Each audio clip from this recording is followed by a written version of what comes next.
Asher, ano-ano itong mga probisyon sa BARM Election Code at IRR na sinasabi ni Senador Escudero na labag sa saligang batas? Dalawang provision or kondisyon na nakasaad sa election code at implementing rules and regulations o IRR ng Bangsamoro Autonomous Region for Muslim Mindanao o BARM ang tinukoy ni Senate President Francis Cheese Escudero na anya ay labag sa saligang batas.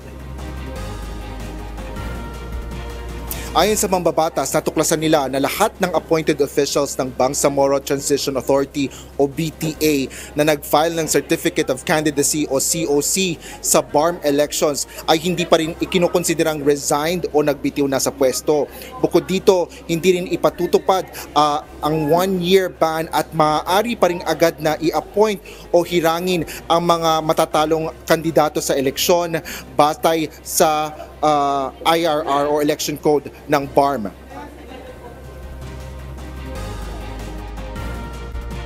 Itong dalawang probisyong ito ay paglabag sa saligang batas, an express provision of the Constitution na nagsasabi na hindi pwede makilahok sa partisan political activity ang sinumang opisyal sa civil service, appointed man o permanent man o appointed in a coterminous capacity. Kaya di ba napapansin nyo, ang kalihim kapag ka nag-ahain ng Certificate of Candidacy, ipso facto deemed resigned na sila. Paliwanag pa ni Senador Escudero, matuloy man o ipagliban ang BARM poll, hindi dapat manatili ang mga kandidato na nakaupo pa rin sa kanilang pwesto. Ito anya ay para sa pantay, malinis at tapat na halalan.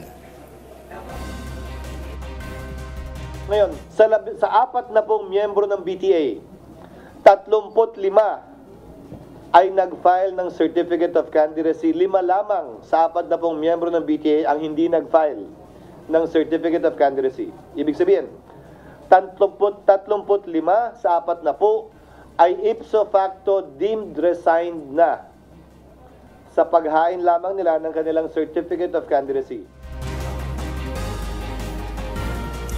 Naisangguni na ni Senador Escudero ang bagay na ito kay Pangulong Bongbong Marcos Jr.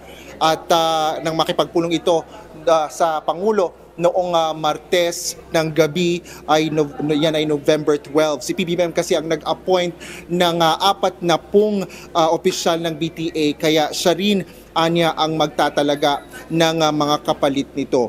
At ayon pa sa Senate Leader, ikukonsidera ito ng Pangulo at agad na maglalabas ng desisyon dahil unang beses pa lang anya itong narinig ni PBBM. Yan ang latest dito sa Senado. Balik sa iyo, Ella. Maraming salamat, Asher Cadapan Jr.